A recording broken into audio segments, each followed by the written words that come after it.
और ए नबी सल्लल्लाहु अलैहि वसल्लम, लोग तुमसे पहाड़ों के बारे में दरियाफ्त करते हैं। कह दो कि मेरा रब उनको राख बनाकर बखेर देगा, फिर जमीन को हमवार मैदान कर छोड़ेगा जिसमें तुम कोई नशेबो फराज न देखोगे। उस रोज लोग पुकारने वाले के पीछे चलेंगे और उसकी पैरवी से इनहिराफ न कर सकेंगे, और रहमान के सामने आवाजें पस्त हो जाएंगी, तो तुम एक हल्की आवाज के सिवा कोई आवाज न सुनोगे।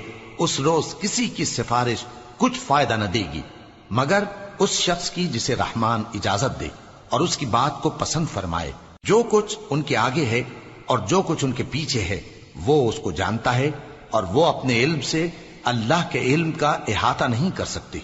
और उस जिंदा व कायम के रूबरू मुंह लटक जाएंगे, और जिसने जुल्म का बोझ उठाया वो नामुराद रहा।